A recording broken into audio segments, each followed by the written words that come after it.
चलिए शुरू करते हैं।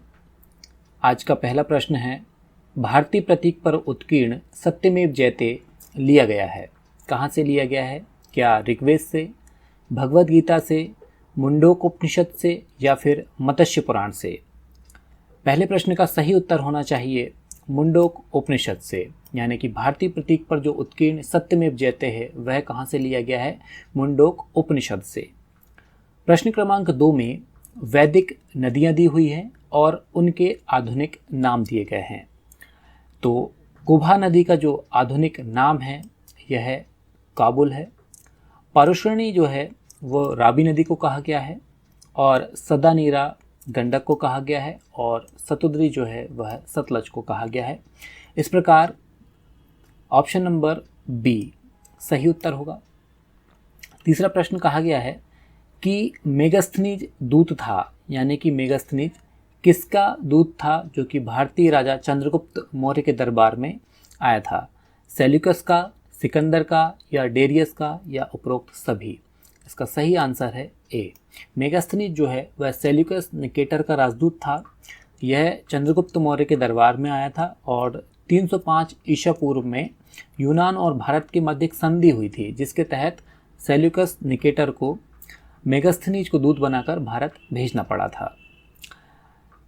चौथा क्वेश्चन कहता है कि प्राचीन भारत के विद्वानों या साहित्यकारों के संदर्भ में निम्नलिखित कथनों पर विचार कीजिए। नंबर 1, पाणिनि पुष्यमित्र शुंग से संबंधित है। 2, अमर सिंह हर्षवर्धन से संबंधित है या कालिदास चंद्रगुप्त द्वितीय से संबंधित है। नीचे दिए कूटों से सही उत्तर का चयन करना है। देखिए, पाणिनि पुष्यमित्र शुंग से संबंधित नहीं है। अमर सिंह जो है यह भी हर्षवर्धन संबंधित नहीं है। केवल आंसर जो है वो थर्ड नंबर का पॉइंट है वह सही है कि कालिदास चंद्रगुप्त द्वितीय से संबंधित है। तो आंसर जो हो जाएगा वह हो जाएगा सी। अमर सिंह का संबंध भी जो है वह चंद्रगुप्त द्वितीय से है। ठीक है, नेक्स्ट क्वेश्चन है, तुगलकनामा निम्नलिखित में से किसकी रचना है? देखिए, तुगलकनामा जो रचना है यह है अमीर खुसरो की काफ़ी प्रसिद्ध रचना है और इसमें गयासुद्दीन तुगलक के जो विजय अभियान हैं उनके बारे में उल्लेख किया गया है। प्रछन्न बौद्ध किसे कहा गया है? नेक्स्ट क्वेश्चन आपका है, प्रछन्न बौद्ध किसे कहा गया है? तो देखिए, प्रछन्न का जो अर्थ है वह अर्थ है छुपा हुआ, यानी कि छुपा हुआ बौद्ध या प्रछन्न बौद्ध किसे कहा गया है? तो ऑप्शन नंबर ए जो है वह है शंकर। यहाँ शंकर से अर्थ शंकराचार्य से है। ठीक है, तो शंकराचार्य को ही प्रछन्न बौद्ध कहा गया है। प्रश्न नंबर 7वां कहता है कि निम्नलिखित में से कौन सी जोड़ी मुगल कालीन इमारत एवं स्थान से सुमेलित नहीं है? ठीक है, ऑप्शन नंबर ए कहता है कि शेर शाह का जो मकबरा है वह है सासाराम में। ठीक है, सासाराम में। हुमायूं का मकबरा सभी को पता होना चाहिए, दिल्ली में है। जहांगीरी महल बुरहानपुर में नहीं है, यह है आगरा में है, जो कि अकबर के द्वारा बनाया गया था। तो बुलंद दरवाजा फतेहपुर सीकरी बिल्कुल सही है। तो इस प्रश्न का जो सही उत्तर होगा वह होगा सी। नेक्स्ट क्वेश्चन है कि गोंड वंश की राजनीतिक सत्ता का सर्वप्रथम उल्लेख कहाँ से प्राप्त होता है? मध्य प्रदेश के राजवंश से संबंधित यह प्रश्न है। काफ़ी महत्वपूर्ण प्रश्न है कि गोंड वंश की राजनीतिक सत्ता का सर्वप्रथम उल्लेख कहाँ से प्राप्त होता है? ठर्र का अभिलेख, रामनगर शिलालेख, संग्रामपुर शिलालेख या फिर एरण शिलालेख? तो इसका सही उत्तर हो जाएगा ऑप्शन नंबर बी, रामनगर शिलालेख। देखिए, रामनगर शिलालेख का जो उत्कीर्णन है या फिर इसका निर्माण वह करवाया था हृदय शाह ने। राजा हृदय शाह के द्वारा रामनगर शिलालेख को उत्कीर्णित कराया गया था। प्रश्न क्रमांक 9 कहता है कि महारानी अहिल्याबाई के पश्चात होलकर राजवंश के किस शासक ने राजा का पद ग्रहण किया था? यानी कि महारानी अहिल्याबाई के उत्तराधिकारी कौन थे? मालेराव, काशीराव, तुकोजीराव प्रथम या फिर यशवंतराव प्रथम? ऑप्शन नंबर सी सही है। तुकोजीराव प्रथम महारानी अहिल्याबाई के उत्तराधिकारी रहे हैं। ठीक है, जो कि 1795 से 1797 तक इन्होंने शासन किया है। नेक्स्ट क्वेश्चन कहता है कि भोपाल रियासत पर शासन करने वाली प्रथम बेगम कौन थी? ठीक है, भोपाल रियासत जो थी वह बेगमों की दृष्टि से काफ़ी प्रसिद्ध रियासत थी और इस पर शासन करने वाली प्रथम बेगम जो है उनका नाम है कुदसिया बेगम। देखिए, कुदसिया बेगम जो है वो गजल मोहम्मद की बेटी और नज़र मोहम्मद खान की पत्नी थी, जिन्होंने भोपाल रियासत पर प्रथम शासन करने वाली बेगम का खिताब इनको मिलता है। प्रश्न क्रमांक 11 में लिखा है कि प्राचीन भारत का मिल्टन किसे कहा गया है। मध्य प्रदेश से संबंधित यह प्रश्न है और प्राचीन भारत का जो मिल्टन कहा गया है वह कहा गया है भवभूति को। आपका ऑप्शन नंबर ए सही है, क्योंकि भवभूति को मिल्टन इसलिए कहा जाता है कि इनके द्वारा रचित 3 नाटक हैं। एक है महावीर चरित्रम, उत्तर रामचरित्रम और मालती माधवम। ये तीनों नाटक काफ़ी प्रसिद्ध हुए और इसी के चलते इन्हें भारत का मिल्टन कहा गया। नेक्स्ट प्रश्न है कि मध्य प्रदेश के किस जिले में असीरगढ़ का किला उपस्थित है। देखिए, मध्य प्रदेश में जो असीरगढ़ का किला है यह है बुरहानपुर में।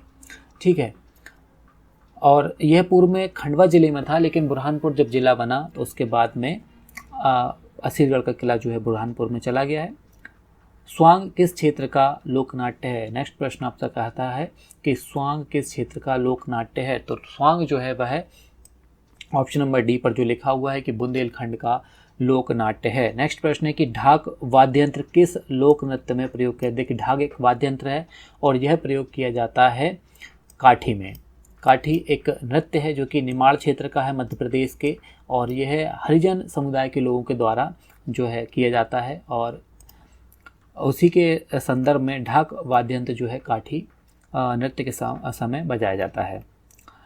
नेक्स्ट प्रश्न है कि भगोरिया उत्सव निम्न में से किस क्षेत्र में आयोजित किया जाता है। देखिए, भगोरिया जो उत्सव है ये भील जनजाति के द्वारा आयोजित किया जाता है और मध्य प्रदेश के झाबुआ जिले में भगोरिया उत्सव मनाया जाता है। ये मनाया जाता है होली के आसपास, यानी कि फागुन माह में।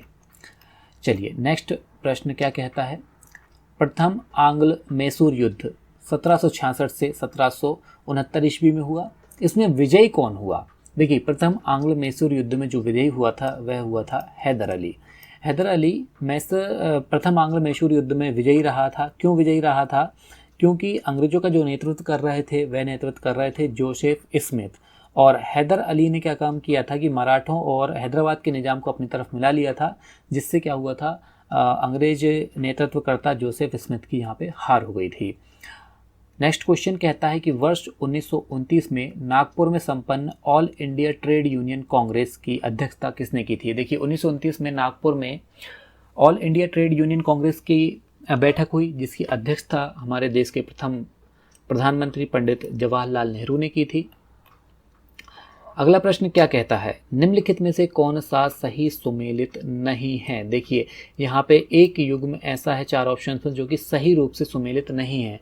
ठीक है, आपको प्रश्न में चुनना है कि सही इनमें से कौन नहीं है। ऑप्शन ए क्या कहता है कि भारतीय जल सेना अधिनियम 1927 में आया। बिल्कुल ठीक है, 1927 में भारतीय जल सेना अधिनियम लाया गया था। सविनय अवज्ञा आंदोलन, सभी को मालूम होना चाहिए कि 1930 में सविनय अवज्ञा आंदोलन गांधी जी के द्वारा शुरू किया गया था, और द्वितीय गोलमेज अधिवेशन या सम्मेलन जो है 1931 में हुआ था। लेकिन सांप्रदायिक जो निर्णय है ये 1933 में नहीं लाया गया था, ये लाया गया था 1932 में। 16 अगस्त 1932 को ब्रिटिश प्रधानमंत्री रेमजे मैकडोनाल्ड के द्वारा सांप्रदायिक पंचायत की घोषणा की गई थी। नेक्स्ट क्वेश्चन है, गांधी जी के दांडी मार्च के समय भारत का वायसराय कौन था। देखिए, गांधी दांडी मार्च कब किया था? 1930 में। तो यानी कि 1930 के समय कौन वायसराय रहे थे? तो वायसराय उस समय रहे थे लॉर्ड इरविन, जो कि गांधी जी के कार्यकाल के समय 12 मार्च 1930 के समय सविनय अवज्ञा आंदोलन शुरू किया गया था।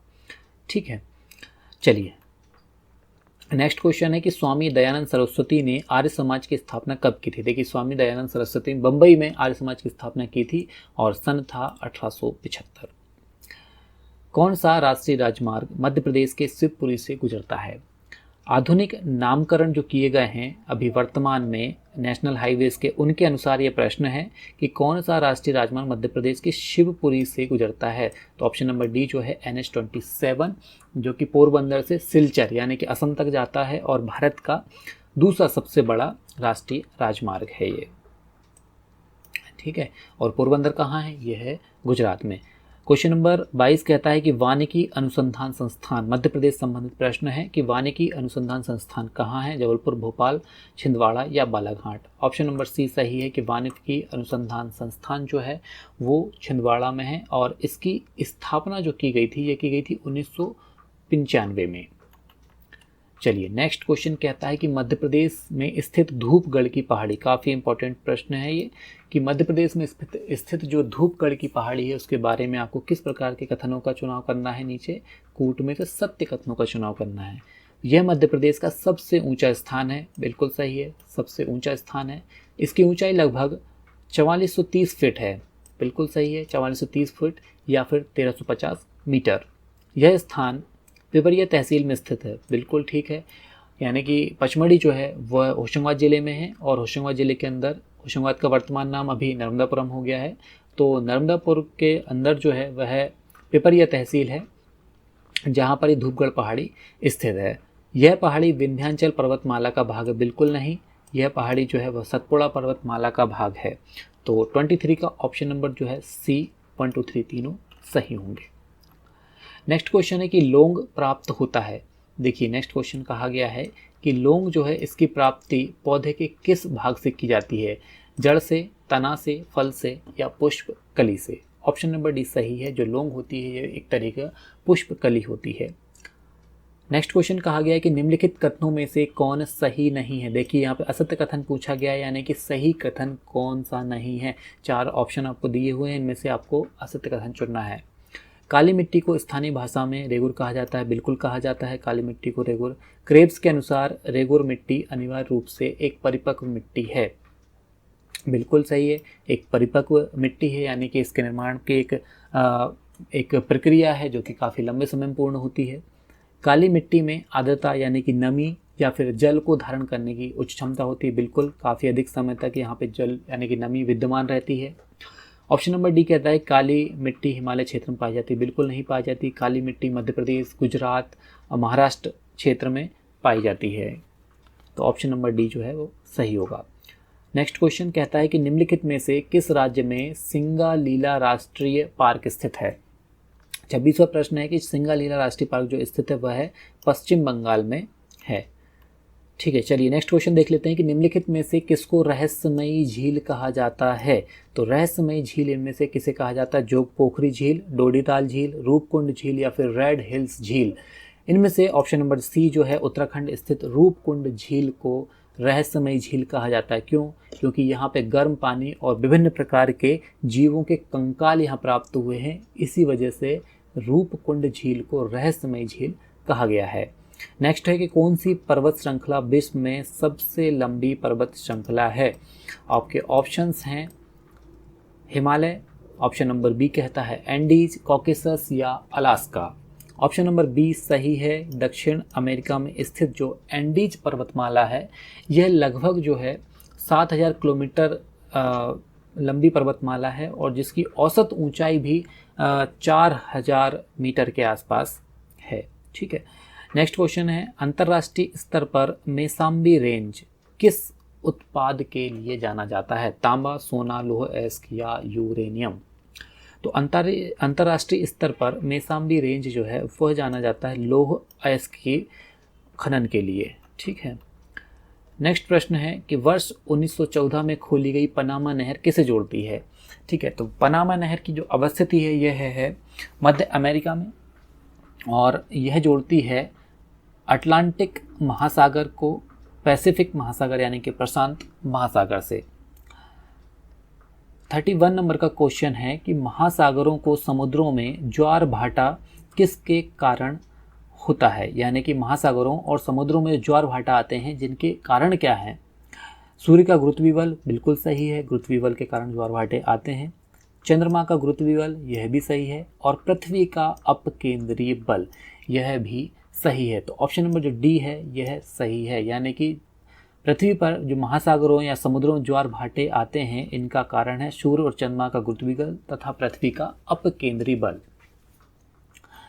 चलिए नेक्स्ट है निम्नलिखित में से कौन सी एक कोल्ड लोकल विंड शीत यानी कि स्थानीय पवन है, यानी कि शीतल पवन कौन सी है, सांता आना, चिनूक या लू।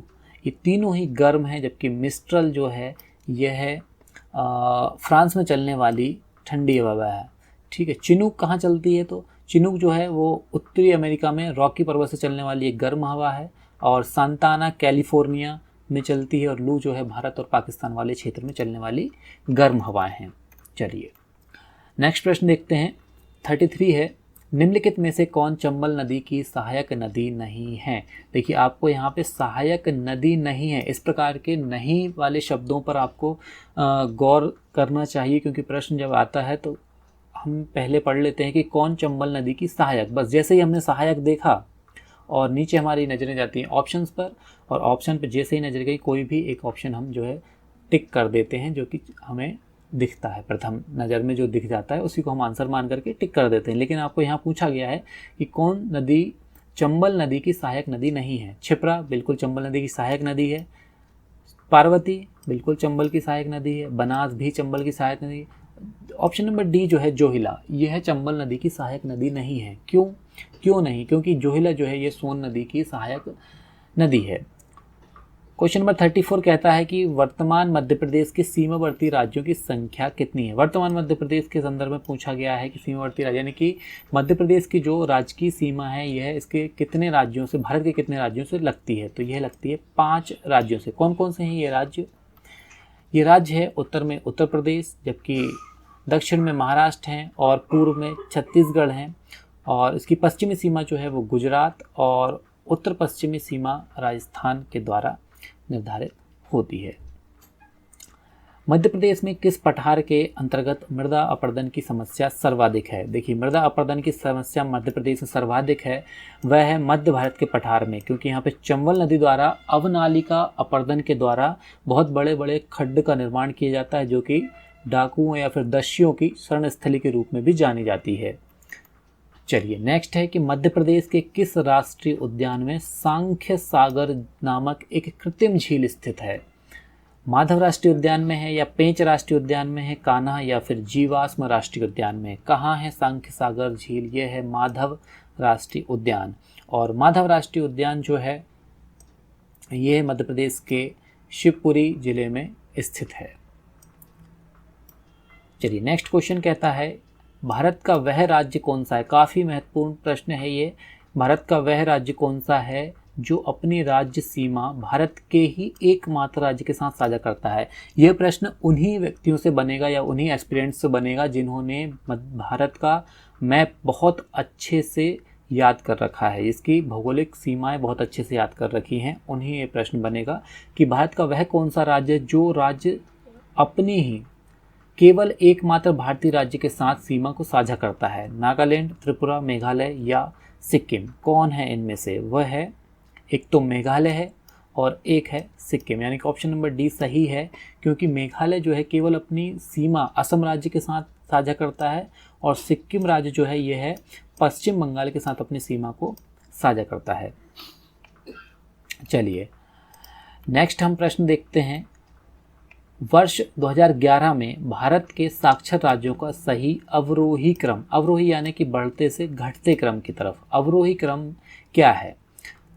केरल, सभी जानते हैं हम कि केरल में सर्वाधिक साक्षरता है, और केरल के बाद जो है वह मिजोरम में है, और मिजोरम के बाद गोवा और त्रिपुरा। केरल में लगभग 94%, मिजोरम में 91% और गोवा में लगभग 88% साक्षरता दर है। निम्नलिखित में से कौन सा राष्ट्रीय राजमार्ग अंडमान निकोबार में स्थित है? देखिए नवीन नामांकन या फिर नामावली के अनुसार राष्ट्रीय राजमार्ग संख्या 4 अंडमान एवं निकोबार द्वीप समूह में स्थित है।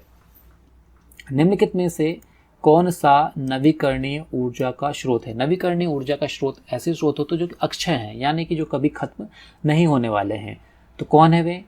कोयला हमेशा नहीं चलने वाला, कभी ना कभी खत्म होगा, पेट्रोलियम पदार्थ भी खत्म होंगे और मिट्टी का तेल भी खत्म होगा, यानी कि बायोमास जो है ऑप्शन नंबर सी यह नवीकरणीय ऊर्जा का स्रोत है।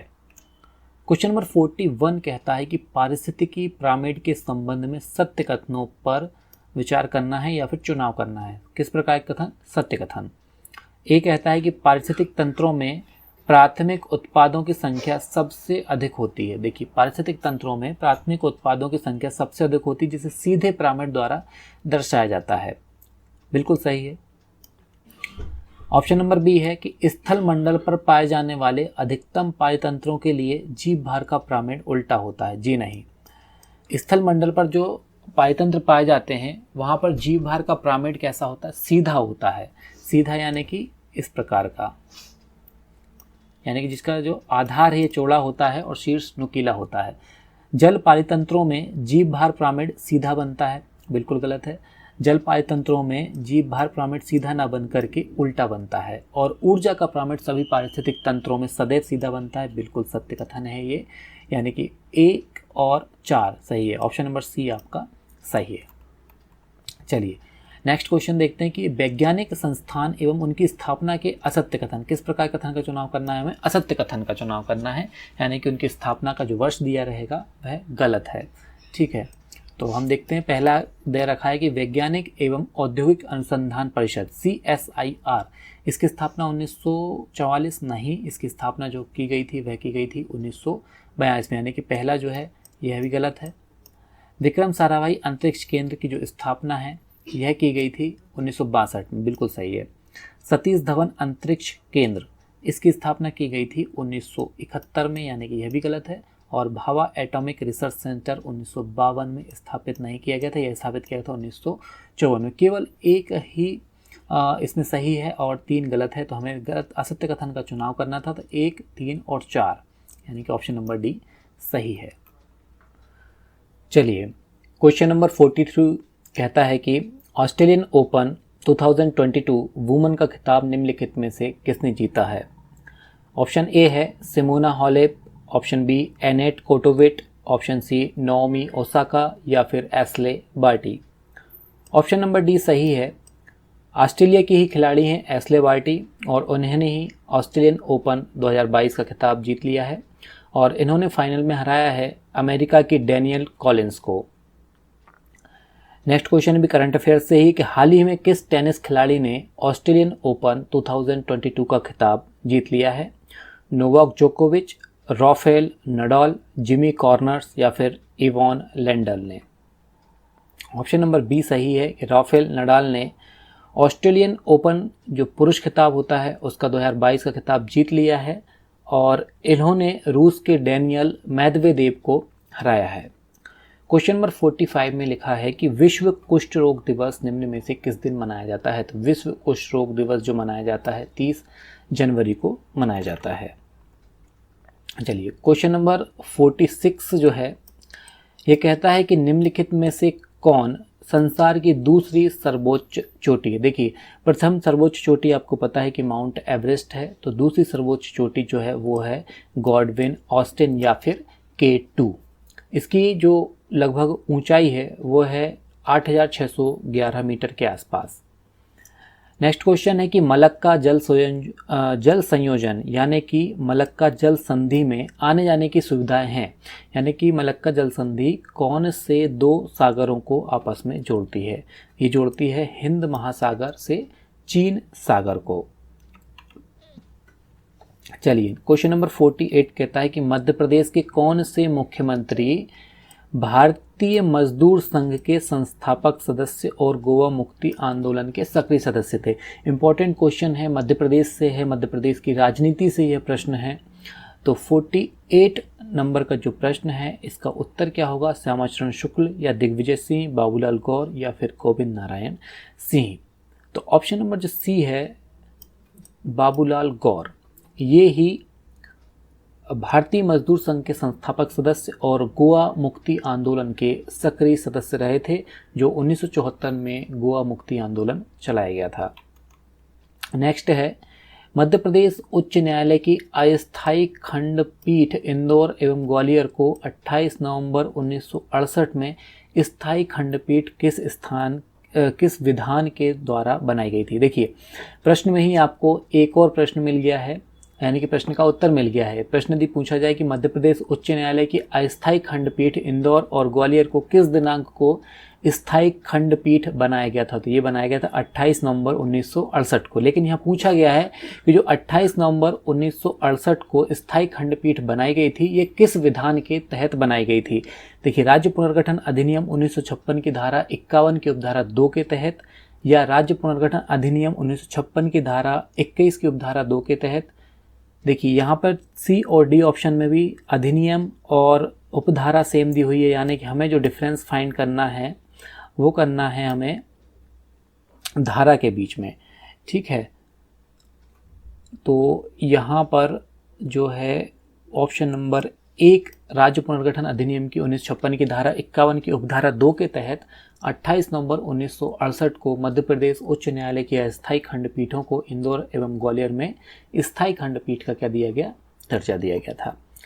क्वेश्चन नंबर 50 कहता है कि मध्य प्रदेश के भूतपूर्व राज्यपाल कौन है जो मैसूर राज्य के मुख्यमंत्री और भारतीय संविधान सभा के भी सदस्य रहे। इंपॉर्टेंट क्वेश्चन है, मध्य प्रदेश के भूतपूर्व राज्यपाल भी हैं और मैसूर राज्य के मुख्यमंत्री और भारतीय संविधान सभा के सदस्य भी रहे हैं। कौन हो सकते हैं वो? ऑप्शन नंबर सी जो है क्लासंबिलिल चेंगल राव रेड्डी, या फिर जिन्हें हम केसी रेड्डी के नाम से भी जानते हैं, वो हैं। ठीक है, क्वेश्चन नंबर 51। क्वेश्चन नंबर 51 कहता है सूची 1 और सूची 2 को हमें सुमेलित करना है। सूची 1 जो है इसमें भारतीय संविधान के कुछ प्रावधान दिए गए हैं और सूची 2 में स्रोत बताया गया है कि कहाँ से हमने लिए हैं। तो जैसा कि हमें पता है कि मौलिक अधिकार जो है वो अमेरिका के संविधान से हमने लिए हैं, राज्य के नीति निर्देशक तत्व आयरिश या फिर आयरलैंड के संविधान से हमने लिए हैं, और मंत्रिमंडलीय सरकार की जो अवधारणा ली गई है वो ब्रिटिश संविधान से ली गई है, और केंद्र एवं राज्य के मध्य संबंध जो है वो कनाडा के संविधान से लिए गए हैं। तो इस प्रकार जो ऑप्शन नंबर डी है वह सही है। चलिए नेक्स्ट क्वेश्चन में आपको कथन और कारण दिए गए हैं और नीचे 4 ऑप्शन में बताया गया है कि कथन और कारण में आपस में क्या संबंध है या नहीं है। चलिए कथन देखते हैं क्या है। भारत एक संपूर्ण प्रभुत्व संपन्न समाजवादी धर्मनिरपेक्ष लोकतंत्रात्मक गणराज्य है। बिल्कुल ठीक है। रीज़न जो है, कारण बताया गया है कि इसे 42वें संविधान संशोधन वर्ष 1976 द्वारा संपूर्ण प्रभुत्व संपन्न लोकतंत्रात्मक गणराज्य के स्थान पर प्रतिस्थापित किया गया है। बिल्कुल सही है ये कि जो भारत एक संपूर्ण प्रभुत्व संपन्न समाजवादी धर्मनिरपेक्ष लोकतंत्र गणराज्य की जो अवधारणा है ये 42वें संविधान संशोधन 1976 में हमने संशोधन करके लाई गई थी। तो 52 में ए ऑप्शन सही होगा कि कथन भी सही है और जो है कारण भी सही है। क्वेश्चन नंबर 53 जो है उसमें कहा गया है कि भारतीय संविधान के अनुच्छेद 1 में यह घोषणा की गई है कि इंडिया अर्थात भारत, यानी कि अनुच्छेद 1 में कहा गया है कि इंडिया जो भारत है यह क्या है। तो ऑप्शन नंबर ए है, भारत जो है राज्यों का संघ है। इसके बाद क्वेश्चन नंबर 54 में लिखा गया है कि निम्नलिखित में से किसकी अध्यक्षता असदस्य द्वारा की जाती है, यानी कि वह उस सदन का सदस्य नहीं होता लेकिन फिर भी उसका अध्यक्ष होता है। ऑप्शन नंबर बी यानी कि राज्यसभा का जो सभापति अर्थात भारत का उपराष्ट्रपति, जो कि अनुच्छेद 89 के अनुसार राज्यसभा का पदेन अध्यक्ष होता है या सभापति होता है। क्वेश्चन नंबर 55 कहता है कि अविभाजित मध्य प्रदेश में भिलाई स्टील प्लांट की स्थापना किस देश के सहयोग से की गई थी। अविभाजित मध्य प्रदेश की बात कहें या फिर वर्तमान छत्तीसगढ़ की बात कहें, एक ही है। तो यह की गई थी सोवियत संघ रूस के सहयोग से। तो 55 नंबर का जो ऑप्शन ए है वह सही है और ये भिलाई स्टील प्लांट की जो स्थापना की गई थी 2 मार्च 1955 को। नेक्स्ट क्वेश्चन मध्य प्रदेश संबंधित है कि मध्य प्रदेश में संस्कृत विश्वविद्यालय किस जिले में है। तो संस्कृत विश्वविद्यालय जो है वह उज्जैन में है और इस विश्वविद्यालय का जो नाम है वह है महर्षि पाणिनि संस्कृत विश्वविद्यालय। नेक्स्ट क्वेश्चन है कि वर्ष 2011 की जनगणना के अनुसार पिछले 1 दशक में मध्य प्रदेश की जनसंख्या वृद्धि दर कितनी, यानी कि 2001 से 2011 के मध्य जो दशकीय वृद्धि दर है उसका क्या प्रतिशत रहा है। तो वह प्रतिशत है 20.35%। चलिए नेक्स्ट क्वेश्चन है कि निम्नलिखित में से किस मुख्यमंत्री के कार्यकाल में भोपाल गैस त्रासदी हुई थी। देखिए भोपाल गैस त्रासदी जो हुई थी वह त्रासदी मिथाइल आइसोसाइनेट की वजह से हुई थी और ये 1984 में हुई थी। तो उस समय जो मध्य प्रदेश के मुख्यमंत्री रहे थे वो थे अर्जुन सिंह। तो ए ऑप्शन सही है।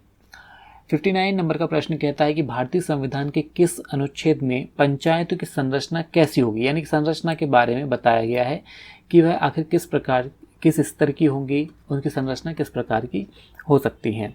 तो क्वेश्चन नंबर 59 का जो आंसर है वह है 243 सी के तहत यह बताया गया है कि पंचायतों की जो संरचना है वह किस प्रकार की होगी। प्रश्न क्रमांक 60 में संविधान की 12वीं अनुसूची में नगर पालिका को दिए गए कितने विषय हैं। तो 12वीं अनुसूची जो है वो नगर पालिका से संबंधित है और इसमें दिए गए जो विषयों की संख्या है वह है 18। नेक्स्ट क्वेश्चन है कि भारत में स्थानीय स्वशासन का जनक, देखिए भारत में स्थानीय स्वशासन का जनक किसे कहा गया है, महात्मा गांधी या भीमराव अंबेडकर या लॉर्ड रिपन या फिर लॉर्ड कॉर्नवालिस।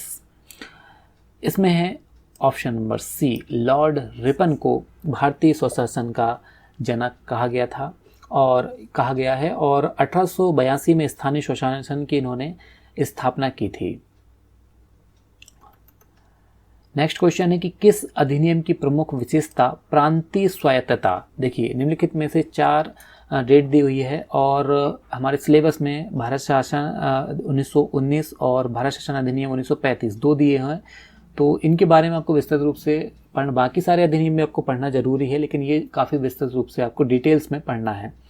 किस अधिनियम की प्रमुख विशेषता प्रांतीय स्वायत्तता थी, ठीक है। तो 62 नंबर जो कहा गया है वो कहा गया है कि 1935 जो है भारत शासन अधिनियम 1935 में प्रांतों में द्वैत शासन को समाप्त कर वहाँ पे क्या काम कर दिया गया था, स्थानीय स्वशासन की जो है यानी कि प्रांतीय स्वायत्तता प्रदान की गई थी। चलिए नेक्स्ट है कि निम्नलिखित में से कौन सी विशेषता या विशेषताएं संघीय राज्य में मानकों के विपरीत है। प्रश्न ठीक से समझिए क्या कहता है कि निम्नलिखित में से कौन सी विशेषता संघीय राज्य मानकों से विपरीत है यानी कि एकात्मक लक्षण दर्शाती है। कौन सी ऐसी विशेषता है जो कि संघीय मानकों के विपरीत है, ठीक है। इसमें सामान्य अखिल भारतीय सेवाएं, यह भी अनुच्छेद 312 के तहत एकात्मक लक्षण है और एकल एकीकृत न्यायपालिका यह भी एकात्मक लक्षण है। तो ऑप्शन नंबर जो सी है वह सही है। चलिए नेक्स्ट प्रश्न है, किस अनुच्छेद के अनुसार भारत के राष्ट्रपति द्वारा राष्ट्रीय आपातकाल की घोषणा की जाती है। देखिए राष्ट्रीय आपातकाल बाह्य खतरे सशस्त्र विद्रोह के समय राष्ट्रपति कर सकता है, तो किस अनुच्छेद के तहत उसे यह शक्ति प्राप्त है। तो यह शक्ति प्राप्त है अनुच्छेद 352 के तहत। देखिए अनुच्छेद 356 में राष्ट्रपति शासन की बात की गई है और अनुच्छेद 360 में हम वित्तीय आपातकाल की बात करते हैं। क्वेश्चन नंबर 65 कहा गया है कि आधुनिक अर्थशास्त्र का जनक किसे कहा गया है। इकोनॉमिक संबंधित प्रश्न है कि आधुनिक अर्थशास्त्र का जो जनक है यह कहा गया है एडम स्मिथ को। नेक्स्ट क्वेश्चन है, भारतीय औद्योगिक विकास बैंक की स्थापना कब की गई थी। भारतीय औद्योगिक विकास बैंक की जो स्थापना यानी कि IDBI की जो स्थापना है यह की गई थी जुलाई 1964 में, ठीक है। 1 जुलाई 1964 को यह अस्तित्व में आया था। चलिए नेक्स्ट क्वेश्चन जो है वह है कि निम्नलिखित में से कौन आसियान का सदस्य नहीं है। आसियान का सदस्य नहीं है, कौन नहीं है, कंबोडिया, मलेशिया, सिंगापुर या फिर दक्षिण कोरिया।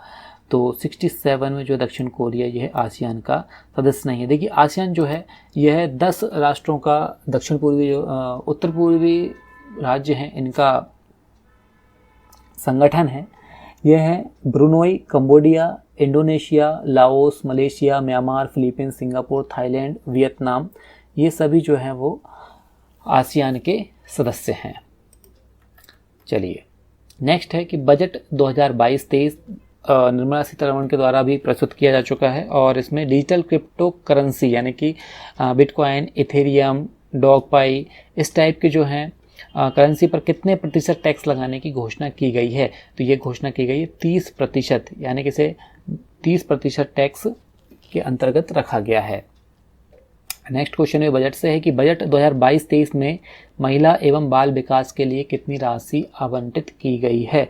तो महिला एवं बाल विकास के लिए जो राशि आवंटित की गई है वह की गई है ऑप्शन नंबर डी 25.172 दशमलव नहीं है, कॉमा है, ये 25,172 करोड़ रुपए।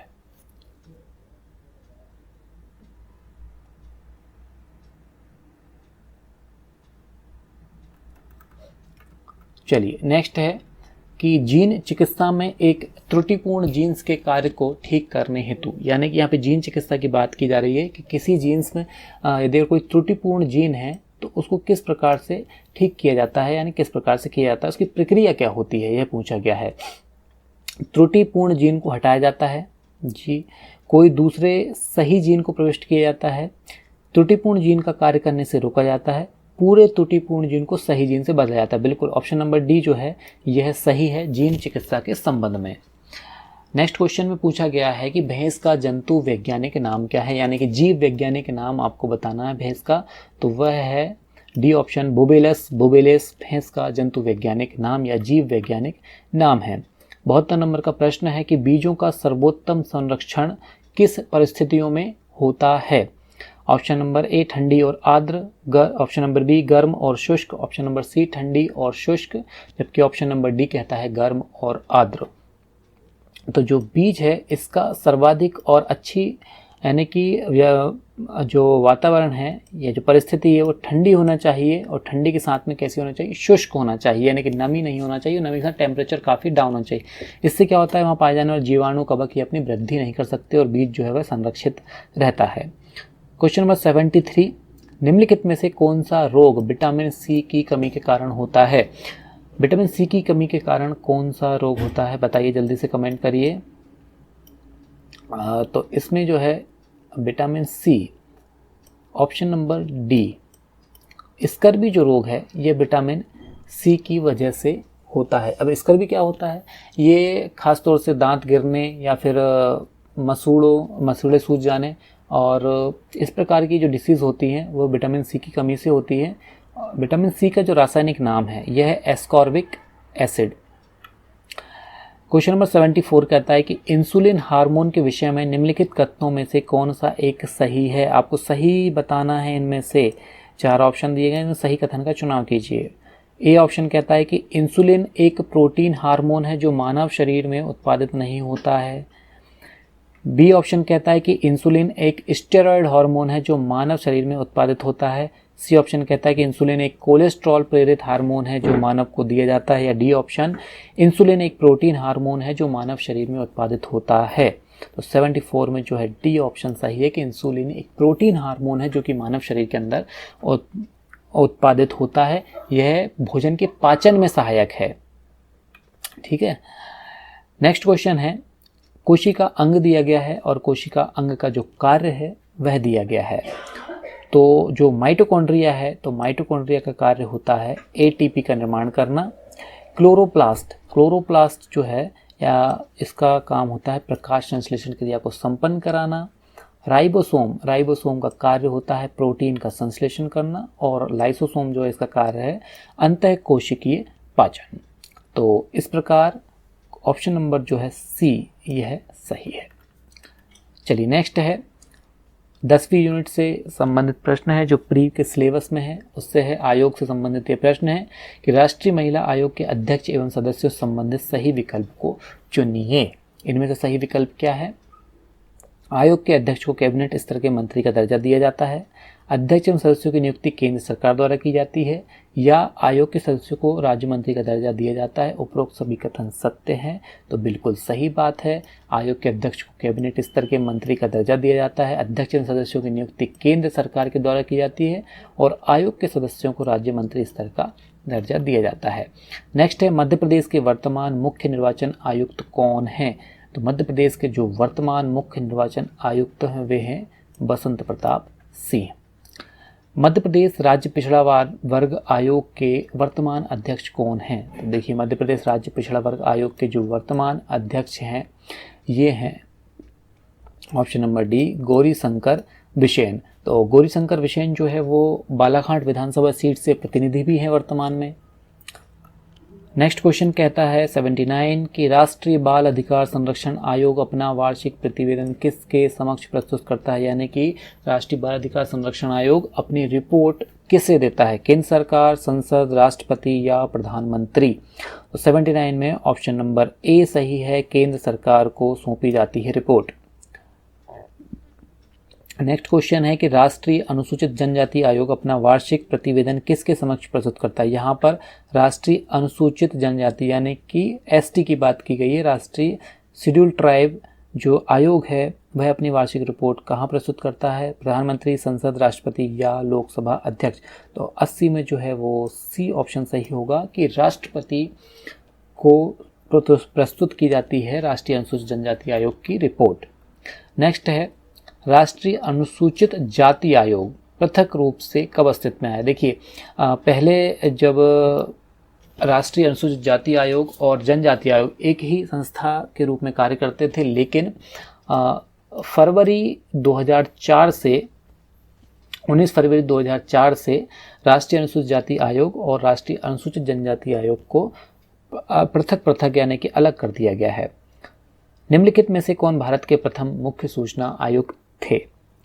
भारत के प्रथम, देखिए भारत के प्रथम मुख्य सूचना आयुक्त की बात की जा रही है।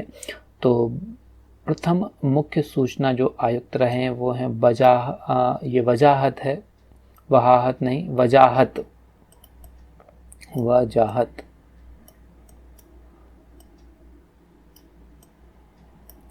वजाहत हबीबुल्ला साहब को जो है वो प्रथम मुख्य सूचना आयुक्त नियुक्त किए गए थे। इनका कार्यकाल जो था वो 2005 से 2010 के मध्य रहा है। चलिए नेक्स्ट क्वेश्चन देखते हैं। नेक्स्ट क्वेश्चन है कि निम्नलिखित में से कौन सा कथन क्लोरोफ्लोरोकार्बन के लिए सत्य नहीं है। देखिए सत्य नहीं है यानी कि असत्य कथन का आपको चुनाव करना है। यह प्रशीतकों के रूप में प्रयोग लाई जाती है या लाया जाता है, सही है ये कथन। यह ग्रीन हाउस प्रभाव में योगदान नहीं देता, यही कथन आपको चुनना था कि सत्य नहीं है, क्योंकि यह ग्रीन हाउस प्रभाव में योगदान देता है और ओजोन क्षरण का भी प्रमुख रूप से कारण CFC यानी कि क्लोरोफ्लोरोकार्बन ही है। और सी ऑप्शन कहता है कि समताप मंडल में ओजोन घटाने के लिए उत्तरदायी है, बिल्कुल सही है, उत्तरदायी है। यह निचले वायुमंडल में अक्रियशील है, बिल्कुल सही है। नेक्स्ट क्वेश्चन है कि निम्नलिखित में से कौन सा एक कथन सही नहीं है, यानी कि आपको यहाँ फिर से असत्य कथन का चुनाव करना है। मानव नेत्र को दिखाई पड़ने वाली प्रकाश की सबसे लंबी तरंगदैर्घ्य लगभग 700 नैनोमीटर की होती है, सही है। मानव नेत्र को दिखाई पड़ने वाली प्रकाश की सबसे छोटी तरंगदैर्घ्य 400 नैनोमीटर है, यह भी सही है। और वाई किरणों की तरंगदैर्घ्य एक्स किरणों की तरंगदैर्घ्य से अधिक है, यह जो है प्रश्न स्टेटमेंट गलत है। किसी दूरबीन की समीप की वस्तुओं के पृथक किए जा सकने वाले प्रतिबिंब बनाने की योग्यता को उसकी विभेदन क्षमता कहते हैं, सही है। देखिए क्या है, वाई किरणों की जो तरंगदैर्घ्य है वो एक्स किरणों की तरंगदैर्घ्य से अधिक नहीं है बल्कि कम है। तभी इसकी वेधन क्षमता जो है गामा किरणों की अधिक होती है, ठीक है। नेक्स्ट क्वेश्चन की बात करते हैं। तो एक भू उपग्रह अपने कक्ष में निरंतर गति करता है, यह अपकेंद्र बल के प्रभाव से होता है जो प्राप्त होता है। देखिए एक भू उपग्रह जो है वो अपनी कक्षा में निरंतर गति करता रहता है, तो यह अपकेंद्रीय बलों से कहाँ से प्राप्त होता है? प्रश्न है कि वह कहाँ से प्राप्त करता है। उपग्रह की प्रेरित करने वाले रॉकेट इंजन से? नहीं। पृथ्वी द्वारा उपग्रह पर लगने वाले गुरुत्वाकर्षण? बिल्कुल एग्जैक्ट यहीं से प्राप्त करता है, ना सूर्य के द्वारा और ना ही उपग्रह स्वयं अपने गुरुत्वाकर्षण से। चलिए नेक्स्ट क्वेश्चन है कि पारिस्थितिक तंत्र के संदर्भ में निम्नलिखित कथनों पर विचार कीजिए। पहला है स्वपोषी स्तर पर उत्पादन को प्राथमिक उत्पादकता कहा जाता है, ठीक है, कहा जाता है। स्वपोषी या फिर स्वपोषणज यानी कि जो स्वयं अपना भोजन तैयार करते हैं उन्हें प्राथमिक उत्पादन कहते हैं या फिर उत्पादक कहते हैं। द्वितीयक उत्पादकता का संदर्भ परपोषी या विषम पोषणज स्तर के उत्पादन से है, बिल्कुल ठीक है। ऑप्शन नंबर सी जो है वो सही है, प्राथमिक उत्पादक। और प्राथमिक उत्पादक जो है वो द्वितीयक उत्पादकता का संदर्भ परपोषी यानी कि दूसरे जीव उनको खाते हैं, यानी द्वितीय स्तर के जो जीव हैं पोषण स्तर वाले वो प्राथमिक उत्पादक पर निर्भर रहते हैं। नेक्स्ट क्वेश्चन है कि 28 जनवरी 2022 को किस महान स्वतंत्रता सेनानी की 157वीं जयंती है? 28 जनवरी 2022 को किस महान स्वतंत्रता सेनानी की 157वीं जयंती मनाई गई है? तो इसका ऑप्शन नंबर ए सही है कि लाला लाजपत राय। ठीक है, लाला लाजपत राय की अभी हाल ही में 28 जनवरी 2022 को 157वीं जयंती मनाई गई है। नेक्स्ट क्वेश्चन है कि अंतर्राष्ट्रीय T20 क्रिकेट में निम्नलिखित में से किसने लगातार 4 गेंदों पर 4 विकेट लिए? देखिए हैट्रिक तक तो ठीक है, 3 गेंदों पर 3 विकेट, लेकिन यहाँ पर ऐसे कौन से क्रिकेटर हैं जिन्होंने 4 गेंदों पर 4 विकेट लिए हैं? ए है जेसन होल्डर, बी ऑप्शन है लसित मलिंगा, सी ऑप्शन है आपका राशिद खान, या फिर डी ऑप्शन है सी कैम्फर। ऑप्शन नंबर डी जो है यह सही है। चारों ही प्लेयरों ने अभी हाल ही में सी कैम्फर ने जेसन होल्डर ने, वेस्ट इंडीज के खिलाड़ी हैं, इन्होंने 4 गेंदों पर 4 विकेट लेने का जो कारनामा है वह किया है। चलिए नेक्स्ट क्वेश्चन है, केंद्रीय बजट 2022-23 में केन बेतवा लिंक परियोजना के लिए कितनी राशि स्वीकृत की गई है? देखिए मध्य प्रदेश संबंधित ये प्रश्न है, अर्थव्यवस्था से संबंधित प्रश्न है और करंट का भी प्रश्न है, तो आप बहुत इंपॉर्टेंट प्रश्न है, याद रखिएगा। 44,605 करोड़ रुपए की राशि 2022-23 के जो बजट में केन बेतवा लिंक परियोजना को आवंटित की गई है। नेक्स्ट क्वेश्चन है कि बाल सखा अभिनव योजना का संबंध किससे है? बाल सखा अभिनव योजना का जो संबंध है वह संबंध है बाघ एवं वन्य प्राणी संरक्षण से, ऑप्शन नंबर सी से। मध्य प्रदेश के किस राष्ट्रीय उद्यान में वन्य जीवों की खोज, उनके बचाव, जंगल की आग आदि का पता लगाने, मानव पशु संघर्ष आदि के उद्देश्य के लिए ड्रोन स्क्वाड का संचालन शुरू किया है? यानी कि ड्रोन स्क्वाड के माध्यम से अब वहाँ पर रहने वाले वन्य जीवों की निगरानी की जाएगी। कहाँ की जाएगी? तो यह निगरानी की जाएगी पन्ना राष्ट्रीय उद्यान। देखिए कानक इसलिए राष्ट्रीय उद्यान बहुत लाइट में रहता है या बहुत खबरों में रहता है, इसलिए अधिकांश यही उत्तर चुन सकते हैं, आप कंफ्यूज नहीं हो गया। पन्ना राष्ट्रीय उद्यान के अंतर्गत ड्रोन स्क्वाड का संचालन किया जा रहा है अभी। चलिए नेक्स्ट है कि Madhya Pradesh water sports academy Bhopal में स्थित है और इसकी स्थापना कब की गई थी? देखिए पहला प्रश्न तो यही बना कि Madhya Pradesh water sports academy कहाँ है? यह भोपाल में है, और यदि भोपाल में है तो इसकी स्थापना जो है ये कब की गई थी? तो इसकी स्थापना की गई थी 2007 में। अंतर्राष्ट्रीय ओलंपिक समिति का मुख्यालय कहाँ है? देखिए इंटरनेशनल लेवल पर जो है ओलंपिक समिति का मुख्यालय कहाँ पर है? तो ये है लुसाने में। अब लुसाने कहाँ है? तो लुसाने जो है स्विट्जरलैंड का एक मुख्यालय है, वहाँ पर ओलंपिक समिति का मुख्यालय बनाया गया है। ठीक है, निम्नलिखित में से कौन भारत में विकसित सुपर कंप्यूटर नहीं है? देखिए भारत जो विकसित सुपर कंप्यूटर है उनमें से कौन है जो कि भारत में विकसित नहीं है या फिर सुपर कंप्यूटर कैटेगरी में ही नहीं है? कौन सा है? अनुपरम देखिए सुपर कंप्यूटर है, अनुपम भी सुपर कंप्यूटर पेस, लेकिन विप्रो एक सुपर कंप्यूटर ना होकर के आईटी कंपनी है, इंफॉर्मेशन टेक्नोलॉजी एक कंपनी है। कंप्यूटर में पढ़े जाने वाले अलग अलग लंबाई चौड़ाई की लाइनों वाले कोड को क्या कहा जाता है? क्या कहा जाता है? देखिए इसे कहा जाता है बार कोड। क्वेश्चन नंबर 96 जो है यह कहा जा रहा है इसमें कि जब इसमें बिजली बंद हो जाती है, यानी कि जब इसमें बिजली बंद हो जाती है तो भी मेमोरी के डाटा या कंटेंट्स नष्ट नहीं होते। ऐसी कौन सी मेमोरी है जिसमें विद्युत के बंद हो जाने के बाद भी जो उसमें डाटा लिखा गया है वह नष्ट नहीं होता? जैसे कि हम जानते हैं कि रैम में लाइट या फिर बिजली जाने के साथ ही डेटा नष्ट हो जाता है, तो रोम में भी नष्ट नहीं होता, ईपी रोम में भी नहीं होता और ईईपी रोम तीनों में नहीं होता, यानी कि इसका आंसर है उपरोक्त सभी। चलिए नेक्स्ट है कि असेंबलर का कार्य क्या है? देखिए असेंबलर जो होता है इसका कार्य क्या है? बेसिक भाषा को यंत्र भाषा में परिवर्तित करना? जी नहीं। उच्च स्तरीय भाषा को यंत्र भाषा में परिवर्तित करना? जी नहीं। असेंबली भाषा को यंत्र भाषा में, बिल्कुल ऐसी भाषा असेंबलर कार्य यह है कि असेंबली भाषा को यंत्र भाषा में, मतलब ऐसी भाषा में परिवर्तित कर सकना जिसके कि उसे मशीन समझ सके। ठीक है, तो ऑप्शन नंबर सी सही है। नेक्स्ट क्वेश्चन पूछा गया है कि एसक्यूएल का पूर्ण रूप क्या है? एसक्यूएल का पूर्ण रूप है ऑप्शन नंबर सी सही है कि स्ट्रक्चर्ड क्वेरी लैंग्वेज। 99 नंबर का क्वेश्चन है कि नेशनल आर्टिफिशियल इंटेलिजेंस प्रोग्राम का क्रियान्वयन कौन करता है? आईआईटी दिल्ली, नीति आयोग, डीआरडीओ या भारतीय अंतरिक्ष विभाग। ऑप्शन नंबर बी सही है कि नीति आयोग के द्वारा नेशनल आर्टिफिशियल इंटेलिजेंस प्रोग्राम जो है उसका क्रियान्वयन किया जाता है।